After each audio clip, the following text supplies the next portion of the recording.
하나님의 말씀은 이사야 44장 1절로 8절까지 교독을 하시겠습니다. 나의 종 야곱, 나의 택한 이스라엘아, 이제 들으라. 너를 지으시며 너를 모태에서 조성하고 너를 도와줄 여호와가 말하노라. 나의 종 야곱, 나의 택한 여수르나 두려워 말라. 대저 내가 가란 자에게 물을 주며 마른 땅에 시내가 흐르게 하며 나의 신을 네 자손에게 나의 복을 네 후손에게 내리리니 그들이 풀 가운데 솟아나기를 시냇가의 버들같이 할 것이라. 혹은 이르기를 나는 여호와께 속하였다 할 것이며 혹은 야곱의 이름으로 자칭할 것이며 혹은 자기가 여호와께 속하였음을 손으로 기록하고 이스라엘의 이름으로 칭호하리라. 이스라엘의 왕인 여호와, 이스라엘의 구속자인 만군의 여호와가 말하노라. 나는 처음이요 나는 마지막이라. 나 외에 다른 신이 없느니라. 내가 옛날 백성을 세운 이후로 나처럼 외치며 고하며 진술할 자가 누구뇨? 있거든 될 일과 장차 올 일을 고할지어다. 너희는 두려워 말며 겁내지 말라. 내가 예로부터 너희에게 들리지 아니하였느냐? 고하지 아니하였느냐? 너희는 나의 증인이라. 나 외에 신이 있겠느냐? 과연 반석이 없나니 다른 신이 있음을 알지 못하노라. 오늘도 하나님 앞에 예배하며 주님을 가까이 하는 여러분의 심령이 물된 동산처럼 하나님의 부여가 가득하고 복이 충만하시기를 예수 이름으로 축복합니다.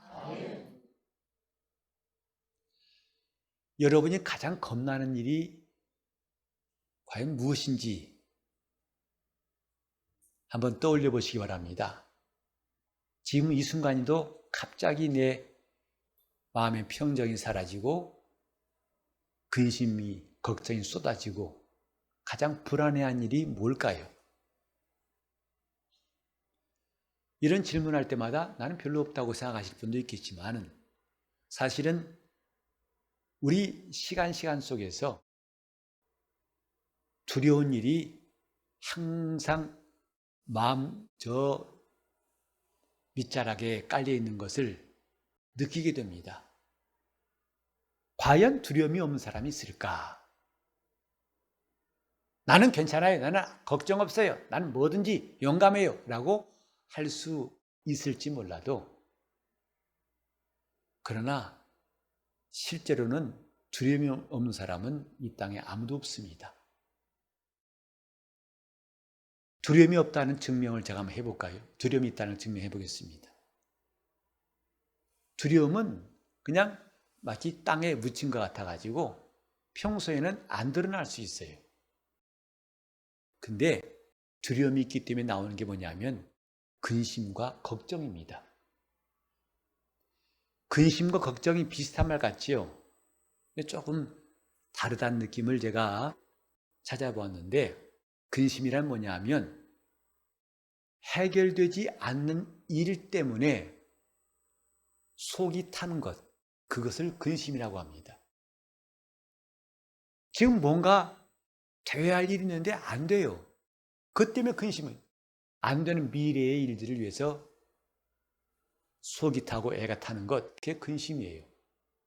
걱정은 뭐냐 하면 안심이 되지 않아서 속이 타는 것, 이렇게 되어 있더라고요. 그러니까 편안치 않아요. 편안치 않기 때문에 자기 마음에 애가 타는 것을 그걸 걱정이라고 합니다.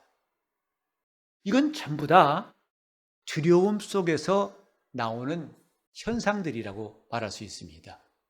만약에 우리는 이전에도 그런 안 되는 일이 없었고 무서운 일이 없었고 이런 일이 없다면 우리는 근심 걱정할 이유가 없어요. 왜? 다 될 테니까. 그런데 우리는 삶 가운데에서 너무나 안 되는 일이 많고 답답한 일이 많고 힘든 일이 많고 괴로운 일이 많지 않습니까? 그런데 그게 또 닥칠까 봐 또 지금 마음에 마음에 어떤 생각이 불쑥 들어와 가지고 혹시 우리 아이가 사고 나면 어떻게 하나. 아이를 내보낸 부모의 심정이 조마조마하고 무사히 돌아올 때까지 마음이 놓이지 않죠. 왜? 하도 많은 사건과 사고가 있다 보니까 누구한테서 그런 일이 생길지는 아무도 몰라요. 특히 요즘에는 코로나 바이러스 때문에 전전긍긍하죠. 이제는 악수도 마음 놓고 할 수가 없어요. 또 마스크를 벗고 있는 힘을 다해서 마음껏 찬양하고 기도하는 것도 참 갑갑합니다. 저는 지난주에도 마스크를 쓰고 함께 금요일날 기도하면서 찬양하는데 숨가쁘더라고요. 찬양하는 거 숨가쁘고 땀은 나오고. 자, 그러면 혹시라도 마스크를 쓰는 이유는 나는 괜찮은 것 같은데 다른 사람에 감염시킬 수도 있고 마찬가지로 상대방도 그럴 수 있다니까 매우 조심스럽죠. 조마조마하죠. 이 코로나뿐만 19뿐만 아니라 이것이 갖고 올 여파, 직장에 대한 염려가 많고 사업이 안 돼가지고 머리를 싸매면서 고민하신 분도 여기저기 있습니다. 자, 과연 이 모든이 뭐냐면 다 잘 될 거야 라는 희망과 함께 정말 다 잘 된다면 우리는 걱정도 안 하고 근심도 안 할 거예요. 그런데 이미 이런 일들이 커져가지고 어떤 사람은 극단적인 선택을 하게 되고 불행해진 사람들을 많이 봤기 때문에 혹시 나도 그러면 어떻게 하나? 나도 아프면 어떻게 하나? 여러분 갑자기 병원 가서 진단을 받다 보니까 충격적이게도 당신은 말기암입니다. 남은 시간은 6개월 정도입니다. 할 때에 과연 여러분 마음에 아무것도 아니네 뭐 괜찮겠네 이렇게 여길 사람이 얼마나 있을까요? 왜? 이미 그렇게 죽는 사람을 봤고 고통스러웠던 사람들의 기억을 내가 가지다 보니까 나도 그러면 어떻게 하나 하는 근심이 생기게 되는 것이고 또 그러니 마음이 편안치 않으니까 속은 타들어가서 걱정 자꾸 쌓여갈 수밖에 없는 겁니다. 하다 보니까 예수를 믿는 사람일지라도 걱정, 근심이 끊이지 않는 것을 볼 수 있어요. 그 성경에도 너희는 마음에 염려하지 말라고 주님 말씀하셨고 빌립보 교회를 향해서도 바울은 아무것도 염려하지 말라고 했습니다. 하지만 사실 염려하지 않을 수 있을까? 근심하지 않을 수 있을까? 딸꾹질하면서 딸꾹질을 멈추고 싶죠. 스스로 애를 쓰지만 잘 안 되지 않습니까? 그보다 더 어려운 것은 근심을 멈추는 겁니다. 걱정을 잠재고 싶은 겁니다. 불안한 마음을 좀 끝냈으면 좋겠어요. 근데 이것은 내 스스로 잘 안 됩니다. 누구나 다 두려운 마음을 떨치고 싶지만은 그 두려움을 스스로 떨칠 수 있는 사람은 이 중에 아무도 없어요.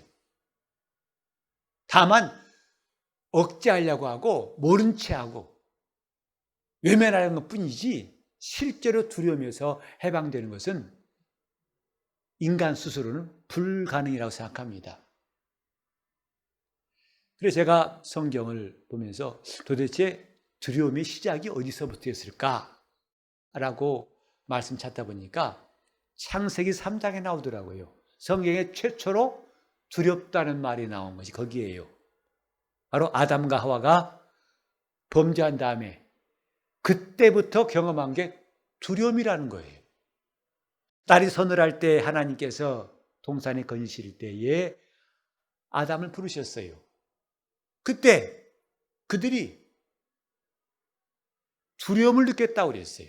그 전까지는 두려움이 없었어요. 에덴에 있을 때에 하나님과 함께 있을 때 그들은 두려움을 몰랐습니다.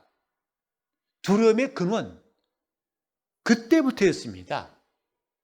내가 어디 있느냐? 내가 하나님을 두려워하여 숨었나이다 라고 최초의 영적 사람 아담은 그렇게 말했습니다. 내가 숨었습니다. 왜? 두렵기 때문에. 최초로 두려워하는. 그 다음에 최초의 살인자였던 가인도 아우를 죽인 다음에 하나님이 무서웠죠. 두려웠죠.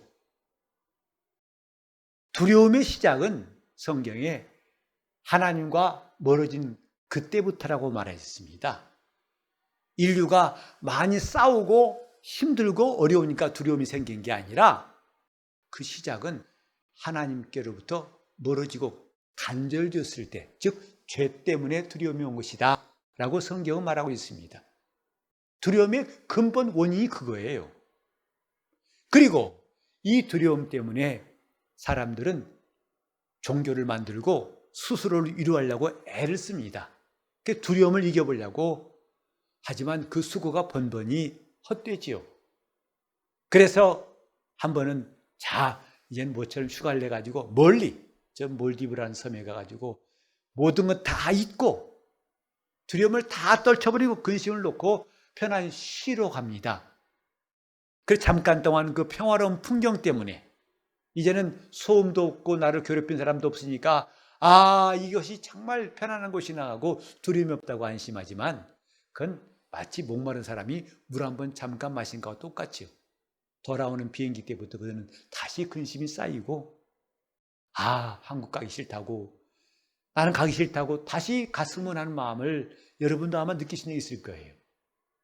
이렇게 세상에 두려움이 있다는 것을 성경에 말하고 그것은 아무도 이해가 없어요. 그리고 그 두려움의 더 구체적인 이유는 뭐냐면 히브리서 2장 14절과 15절에 보니까 바로 사망으로 말미암아 사망의 세력을 잡은 자 마귀에게 속해서 죽기를 두려워하여 종노릇하는 것이 인류다고 말했습니다. 결국은 쉽게 말하면 사람은 죽기를 두려워해서 마귀에게 종노릇한다 그랬어요. 만약에 우리가 죽음을 두렵지 않게 여긴다면 우리는 정말 두렵지 않은 사람이라고 할 수 있습니다. 죽음이 두렵지 않은가? 지금 사람들이 다 두려워하고 비겁해지고 배반하고 간사해지는 이유가 뭐냐? 결국은 다 죽음 때문이에요. 이걸 잃어버리면, 이게 안 되면, 저렇게 되면 결국은 나중에는 내가 죽음이라는 것과 연결되니까 비겁해지는 거 아니겠습니까? 죽음. 어떤 흉악범이 사람을 참 많이 아주 잔인하게 죽였고 그 사람은 교도소 가서도 막을 자가 없어요. 이판 사판이다. 누구나. 그래서 틈만 나면 죄수들과 싸우고 아주 말썽꾸러기죠. 독방에 가둬놨어요. 근데 그가 꿈꿀 때마다 사형 집행하는 꿈을 꿨다고 그래요. 그래서 그날 그 양쪽 교도관에 딱 팔 잡혀가지고 가는까지 마치 내 밧줄이 내려와 목을 감는 거 보고 꽉 깨보니까 꿈이더라는 거죠. 식은땀 줄줄 흐르고. 그래서 꿈만 꾸면 그런 악몽, 사형 집행이라는 그 간수가 부르는 소리가 막 흠씬 놀래게 해서 근데 그가 예수를 믿고 나서 찬송 부르면서 사형장에서 생을 마감했다는 말을 들은 적이 있어요.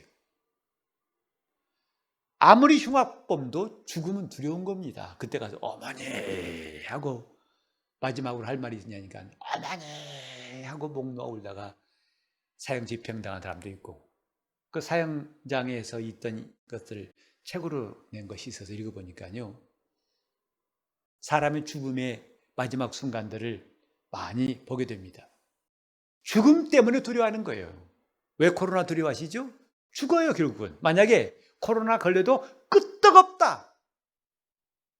재채기 한 번 한 것처럼 아무것도 아니다 하면 아마 마스크 안 써도 돼요. 이거 찜약까지 여러분 감기 두려워하는 사람 없지요? 그러나 감기도 심하게 독감 걸리면 죽습니다. 이처럼 사람은 두려움이라는 것이 바로 죽음 때문에 이것은 인간이 죄를 지은 다음부터 누구나 갖고 있는 공포예요. 성경에 보면은 오늘 이 본문도 있습니다만은 하나님께서 말씀하실 때 두려워 말라는 말씀이 여기저기 나와요. 이 본문에도 하나님이 야곱, 이스라엘에게 말씀하신 이유를 말합니다. 첫 번째 말씀이 뭐냐면 2절에 두려워 말라예요. 또 마지막 절에 나와 있죠. 너희는 두려워 말며 겁내지 말라. 여기뿐만 아닙니다. 신약 구약 도처에 하나님 말씀 보면 두려워 말라, 겁내지 말라 이런 말씀이 나와요. 우리가 예수 믿으면서도 지금 마음속에 불안함이 있고 때로는 두려움 때문에 힘들 때가 많지요. 기도해 놓고도 좌불안성입니다. 하나님께서 과연 이 기도를 들으실까? 안 들으실까? 정말 하나님 앞에서 우리가 믿음이 있노라면 적어도 이 두려움을 이기는 신앙이 있어야 한다고 생각합니다. 왜? 하나님 말씀에 그렇게 기록되어 있다 이 말이죠. 두려워 말고 믿기만 하라고 주님이 야이로에게 말씀하셨어요. 왜? 그 딸은 이미 죽었다고 한 사람들이 소식을 전하니까 이제 주님을 붙잡던 손이 힘이 빠지고 포기할까 보다 싶으니까 그때 하신 말씀이 두려워 말고 믿기만 하라. 이렇게 우리 신앙인들에게도 이 두려움이라는 것은 결코 남의 일이 아니라는 것. 하나님은 이스라엘이란 하나님 백성에게도 그들 속에 두려움이 있음을 아시기 때문에 두려워 말라, 겁내지 마라고 말씀하시는 거죠. 아무도 이 두려움에 자유할 자가 없어요. 특별히 예수 믿는 사람들이 정말 때때로 마음에 갈등이 있는 게 뭐냐면 예수 믿는 자신이 왜 이렇게 두려워하고 근심하고 걱정하고 표정이 어둡고 자신이 봐도 한심할 때 있지 않습니까? 아니 예수 믿는 사람은 평안해야 한다는데 왜 이렇게 그냥 복잡하고 이렇게 전전긍긍하는가? 답답하다 느끼신 적 없습니까? 우리는 이 두려워 말라, 겁내지 말라. 왜 겁낼까요? 평안이 없기 때문에 그렇습니다. 평안이 있다면 두려워하지 않습니다. 우리 주님을 보면은 주님은 풍랑이는 바다 한가운데서 이제 배가 거의 뒤집힐 것 같아요. 함께 있던 제자들은 이젠 죽었다 하고 허둥대면서 주님을 깨웁니다. 왜 주무십니까? 우리 죽게 된 것을 돌아보지 않습니까? 그 주님은 풍랑이는 인생으로서는 가장 위기라고 하는 그 상황에서도 배에 고물에 베개를 하고 주무시더라 그랬어요. 즉 인간이 볼 때는 가장 불안하고 절망적인 상황일지라도 주님을 불안하게 할 수 없다 이것이죠. 우리 주님이 누구신가? 오히려 주님은 밤 사경 한밤중에 풍랑이 일어나셔가지고 매우 죽을 둥살둥 고생하는 제자들에게 주님은 바다 위로 걸어오셨어요. 여러분 생각해 보세요. 한밤중에 지금 배에서 이제는 생사를 오락가락하면서 정말 살 소망 없어 절망적인 그 무서움인데다가 저 바다 위에서 누가 걸어온다고 생각해 보세요. 그래서 제자들도 전 유령이다 하고 다 두려워했습니다. 그때 주님 말씀하시기를 안심하라 내니 두려워 말라 하셨어요. 그게 주님의 평안이에요. 우리가 지금 그 평안이 있다면 우리는 더 이상 두려움에서 종로로 사지 않고 나올 수 있을 것입니다. 진정 믿는 게 뭘까? 우리가 정말 믿음이 있다면 두려워 말고 믿기만 하라 하신 말씀대로 우리는 우리 마음에 주의 평안이 있을 것입니다. 이런 평안은 우리가 구한다고 되는 것이 아니라 이 말이죠. 두려움은 이기려고 이기는 것이 아니다 이 말이죠. 자, 침착하자 해서 침착해지는 것도 아니고 지금 두려움 때문에 내가 두렵지 말아야지 누가 추워서 막 떨고 있습니다. 이 어금니가 딱딱딱 맞으면서 떨고 있어요. 떨지 마.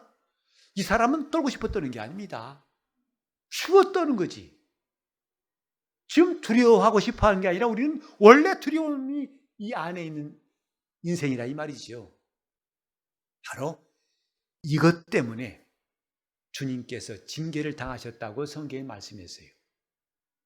저가 징계를 받음으로 너희가 평화를 누리고 라고 이사야 선지자는 주님 오시기 700년 전에 이미 예언해 놨어요. 우리는 정말 두려움은 내가 이길 수 없다는 사실과 함께 또 한 가지는 그 평안은 예수 그리스도 안에 있다는 사실도 알아야 됩니다. 그분은 나시기 전부터 이사야 선지자의 예언대로 평강의 왕이요, 한 아기가 우리에게 났으니 그 어깨는 정사를 메었고 그 이름은 기묘자라, 평강의 왕이요, 전능하신 분이라고 이미 선지자들 통해서 예언하셨는데 평강의 왕이시다.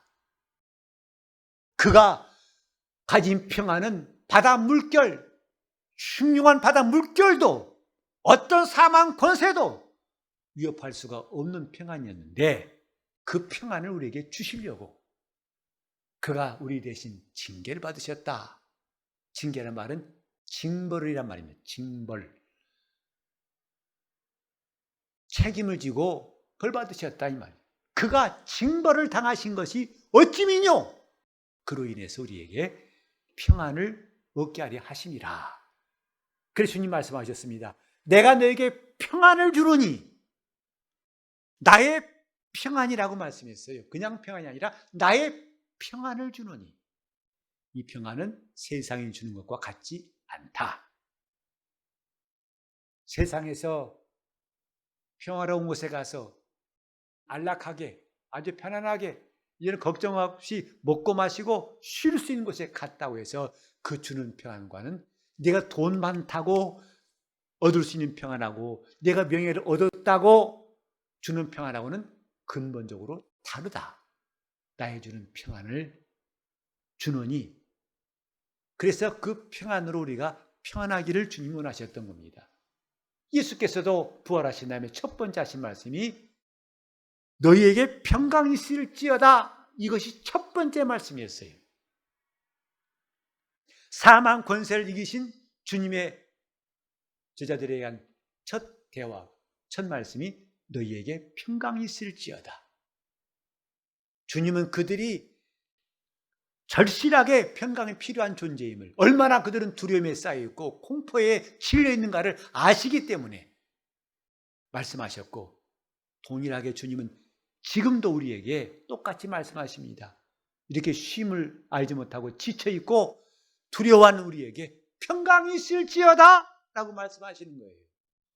오늘 여러분 가정에도 이 주님의 말씀이 그대로 들려오길 바라고, 여러분 심령에도 너에게 평강이 있을지어다 하신 주의 음성이 언제나 들려오길 바랍니다. 우리는 평강이 없어요. 평안이 없어요. 눈만 뜨면 걱정이고 근심이 끊이지 않지 않습니까? 그러면서 우리 믿는 자라고 스스로 위로하지만 때로는 스스로 몸 하나 가누기도 힘든 경우가 많지 않습니까? 주님이 징계를 받으심으로 이제 평안은 남의 것이 아니라 우리 것 되게 하신 거예요. 다시 말해서 우리는 평안을 누릴 수 있는 자가 되게 하셨다 이 말입니다. 이건 권리가 되었다 이 말이에요. 다만 우리는 이 권리를 알지 못하고 찾지 못하고 잃어버렸으나 이제는 되찾아와야 한다 이 말이죠. 사랑 안에 두려움이 없고 온전한 사랑은 두려움을 내어 쫓나니, 두려우면은 형벌이 있음이라고 요한일서 4장 18절에 말씀했어요. 우리가 주님의 사랑받는다면 분명한 사실은 두려움이 없는 것이다 이거예요. 온전한 사랑은 두려움을 내어 쫓나니. 그래서 사망의 음침한 골짜기를 다닐지라도 해를 두려워하지 않을 것은 주께서 나와 함께 하심이라고 말씀했습니다. 그게 주님이 주신 진정한 복이에요. 우리가 지금 믿는 자라고 하지만은 정말 하나님 앞에 서 있으면서도 얼마나 두려운 마음이 많은가. 그런데 디모데후서 1장 7절에도 보면은 하나님이 우리에게 주신 것은 두려워하는 마음이 아니요 오직 사랑과 능력과 근신하는 마음이라 했어요. 다시 말해 주님은 지금도 우리에게 주시는 건 두려워하는 마음이 아니다 이 말. 율법은 두려워하는 종의 영이라고 했습니다. 그러나 복음은 두려워하는 마음을 주신 것이 아니라 능력과 사랑과 근신하는 마음, 절제하는 마음을 주신 것이라고 성경이 말했습니다. 이 평안을 찾기 우리는 참 많이 방황했습니다만 이제는 방황할 필요가 없어요. 그리스도 예수께서 우리를 위해 대신 징계를 받으시고 이제는 그가 우리에게 너에게 평강이 있을지어다 하신 말씀을 받을 차례입니다. 나는 주님 앞에 나왔을 때 얻은 첫 번째 그것이 뭐냐? 평안이다 이 말이죠. 여러분 은혜 받았을 때 처음 기억하시나요? 그때는 걱정이 없었어요. 두려움이 없었어요. 오직 주님 한 분만으로 만족한다고 눈물을 흘리면서 회개하며 감사기도 했어요. 그게 원래 정상이다 이 말이죠. 주님이 계신 곳에 평안이 있습니다. 주님이 함께 하신 곳에는 평안이 있기 마련이에요. 왜? 그분은 평강의 왕이시기 때문이에요. 여러분 집에 주님이 임하시면 평안이 반드시 있습니다. 내 영혼에도 그분이 함께 계시면 평안은 확실히 있는 것이다 이 말이죠. 내가 하나님의 사람인 것을 증명하는 첫 번째 요소는 평안이에요. 그러니까 성도가 예수 믿은 지 얼마 됐든지 관계없어요. 교회에서 어떤 직분 맡았든지 또 능력을 행하든 하든 관계없어요. 가장 먼저 누구나 다 그리스도의 은혜를 입은 사람이라면 누구나 다 받게 하신 것이 평안이에요. 가브리엘 천사가 마리아에게 와서 그랬죠. 그가 한 인사가 뭐죠? 은혜를 받은 자여 평강이 있을지어다. 평안할지어다. 그래서 은혜와 평강은 항상 따라오게 되어 있는 것이다고요. 은혜만 오고 평강은 저 집에 두고 온 게 아니라 은혜와 평강은 바늘과 실처럼 항상 함께 있는 것이다 이 말이죠. 그러니까 은혜를 제대로 받으면 평안한 것이 임할 수밖에 없다는 것이 성경의 증거예요. 평안이 능력입니다. 평안하면 우리는 능히 승리할 수 있어요. 평안하면 우리는 어떤 병에 걸렸을지라도 낫게 될 수 있고 평안하면 기도는 응답되게 되어 있어요. 그러니까 정말 기도의 응답을 사모한다면 먼저 우리 주님이신 평안을 얻길 바랍니다. 아직 내가 구하고 있는 그 제목이 응답이 안 되었어요. 근데 그것은 아직 내 손에 안 왔을지라도 이미 응답이 와 있다는 사실을 경험하게 만드는 게 바로 평안이에요. 주님이 내 기도를 들으셨구나, 내게 응답하시겠구나 하는 것을 느끼는 확실한 증거, 평안입니다. 농구선수가 슈팅을 했어요. 그 공이 날아갈 때 골인 될 것인지 아닌지를 제일 먼저 아는 사람이 바로 그 자신이라 하더라고요. 또 축구선수가 골대를 향해서 힘있게 한 방을 날렸습니다. 슛! 그랬습니다. 아나운서도 몰라요. 그 다음에 몰라요. 슛! 했습니다. 근데 가장 먼저 골인 될 것인지를 직감한 사람이 누구냐? 그 공 찬 사람이래요. 우리는 하나님 앞에 기도할 때에 내 기도가 아직 눈앞의 현상으로 응답되지 않았을지라도 미리 그 결과를 알 수 있는 게 뭐냐? 평안입니다. 그만큼 평안은 놀라운 힘이 있어요. 우리는 이 평안 앞에서 이 평안이 얼마나 귀한 것을 깨닫고 평안을 사모하는 사람 됩시다. 아멘. 주의 평강. 그래서 주님은 정말 내게 겁과 두려움이 많은 나를 날마다 도우시되 평안한 사람으로, 평안의 사람으로 인도하려고 하시는데 복음 자체가 원래 평안의 복음이라고 했어요. 그래서 사도 바울이 하나님의 전신갑주를 입으라 할 때 바로 구원의 투구를 쓰고 의의 흉배를, 믿음의 방패를 가지고 성령의 검, 곧 하나님 말씀을 가지고 그 다음에 평안의 복음을 예비한 신발을 신으라 그랬죠. 예수 그리스도의 복음은 평안의 복음이에요. 다시 말해서 아무리 이런저런 말해도 평안을 주지 못하면 그리스도의 복음이 아니라 이 말이에요. 예수의 복음은 평안의 복음이다. 주님께서 말씀하시기를 너희는 어느 집에 가든지 평안하기를 빌라 하셨어요. 그 빈 평안이 합당하면 그 집에 머물 것이고 합당치 않으면 너에게로 돌아올 것이다. 그러니 어쨌든 평안은 그 집에든 너에게는 머물 테니까 평안을 빌라. 그 목사가 신방할 때도 초인종을 누른 다음에 나오기 전까지 짤막하게 기도하는 거죠. 이 가정의 주의 평강이 있게 하옵소서. 이 가정의 주의 평안이 머물게 하소서. 또 마침내 문을 열고 나온 성도를 향해서 주님의 평안이 함께 하시기 바랍니다. 예수의 복이 함께 하시기 바랍니다. 하고 축복합니다. 그럼 주님이 명하신 대로 하는 거예요. 요컨대 우리는 이 평안을 얻기 위해서 첫 번째로 할 게 뭐냐면 평안의 복음을 들어야 한다 이 말이죠. 하나님 모든 말씀은 평안을 명하신 말씀이에요. 에레미야 29장 11절 이하에도 말씀했죠. 너희를 향한 나의 생각은 내가 안 하니 재앙이 아니요 평안이라 했어요. 하나님은 언제 어디든 어느 때를 막론하고 그분이 우리를 향한 생각은 재앙이 아니라 평안이라. 장래에 소망을 주려 하는 것이었다고 말씀했어요. 그래서 하나님 말씀은 평안을 주는 말씀. 그래 우리는 첫째로 우리는 그 평안의 말씀을 들으려고 사모해야 됩니다. 내게 평강을 명하신 말씀을 자꾸 들으려고 우리가 귀를 열 때 그 말씀은 더 크게 많이 들려올 것입니다. 두 번째로 우리는 그 평안의 복음을 들었다면 이제 평안을 비는 자가 되어야 한다. 자꾸 평안을 비세요. 아까 우리가 축복합니다 할 때 그건 그냥 인사치레 그냥 퍼포먼스 의식이 아니라 주님의 평강을 보낼 수 있는 축복하기 해보세요. 주님의 평강이 당신에게 임하기 바랍니다 하는 마음으로 축복합니다. 축복합니다. 축복합니다. 우리는 그렇게 평안을 빌라고 주님이 명령하신 사람들이에요. 평안을 빕시다.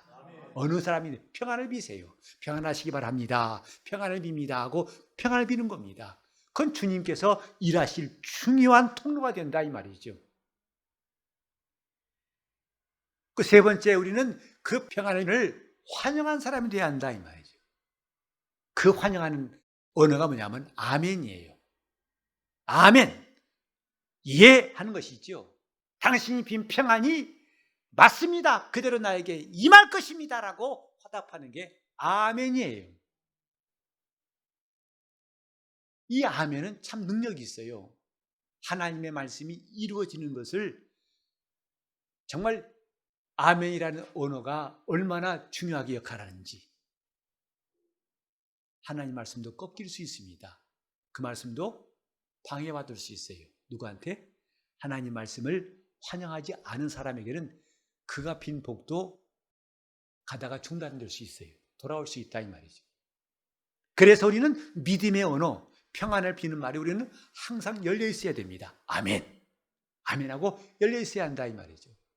여러분 생각할 때는 저 사람이 시원찮게 보이는데 무슨 복을 빌 수 있겠어라고 혹시 여길지라도, 그러나 그 사람은 예수의 이름을 가지고 빈 평안이라면 반드시 그 평안은 임하게 되어 있습니다. 그래서 우리는 아멘하고 받아들이는 것이다 이 말이죠. 우리는 저 구약시대에 엘리야 선지자가 한 일을 기억합니다. 그가 수넴 지방에 가서 종종 하나님이 심부름했었는데 그 지방에 어떤 여자가 엘리야 선지자를 참 극진히 모셨어요. 곧 자기 집에다가 모셔가지고 방 하나를 내어주고 거기서 쉬게 하고 그를 대접을 했습니다. 번번이 이렇게 하니까 나중에 선지자가 물어봤어요. 내가 네게 무엇을 해주랴? 라고 물어봤을 때에 그들은 우리는 다 괜찮습니다 라고 했어요. 근데 엘리야가 보니까 그 나이든 두 부부에게 아이가 없어요. 그래서 축복했습니다. 내년 이맘때 너는 내 품에 아이를 안고 있을 것이다. 과연 그 말대로 이듬해 그 노부부에게 아이가 생겼고 그 아이를 안고 기뻐하고 감사했습니다. 그런데 그 아이가 이제 기어다닐 때쯤 됐을 때 이제 엄마가 이렇게 밭에 나가서 엄마는 일하고 아이는 기다리는데 갑자기 애가 내 머리야, 내 머리야, 머리 아파, 머리 아파 하더니 애가 죽었어요. 이 부부의 마음이 어땠을까요? 차라리 전부도 없었더라면 이런 상처가 없었을 텐데 이렇게 늦지막이 아이를 낳아가지고 기뻐서 금지오겹이라 눈에 넣어도 아프지 않다는 말처럼 그렇게 사랑스러운 애가 갑자기 죽었으니 상심이 얼마나 컸겠고 충격이 얼마나 컸겠습니까? 근데 이 수냄 여인은 즉시로 이 아이 시신을 잘 정돈한 다음에 선지자가 머물던 방에다가 잘 눕혀놓고 거기서부터 선지자가 있는 갈멜산까지 말을 몰아 달려갑니다. 중간에 누가 아는 자하고 인사해도 인사받지도 않습니다. 오직 그는 선지자를 향해서 가고 다른 박질에 갑니다. 선지자가 멀리서 보니까 수냄 여인이 와요. 그애가 도착하자마자 말합니다. 내 남편이 평안이요. 내 아이가 평안이냐? 너도 평안이냐? 라고 했어요. 보통 사람 같으면 복창 터질 일 아니겠습니까? 아니 선지 양반 당신이 이렇게 신령하다면 내게 어떤 일이 일어났을지 뻔히 알고 이런 말하면 안 되는 거 아니요? 라고 아마 항의했을지 몰라요. 지금 당신이 말한 내 아이는 죽어 있습니다. 시체가 되었습니다. 그리고 내 남편이 그걸 보고 내 남편이 평안하겠습니까? 또 내 마음도 기쁘겠습니까? 라고 변명할 만도 한데 그는 내 평안입니다. 남편이 평안하냐? 내 평안입니다. 내 아이가 평안하냐? 내 평안입니다. 내가 평안하뇨? 내 평안입니다. 그는 선지자가 축복한 것을 거절하지 않았어요. 그가 빈 평안을 그는 거절하지 않았어요. 그리고 그대로 환영하고 난 다음에 그 다음에 내려서 통곡을 합니다. 사연을 들어본 다음에 엘리야는 그 여자와 함께 수넴 지방에 가가지고 그 죽은 아이를 살려서 다시 어미 품에 안겨주었어요.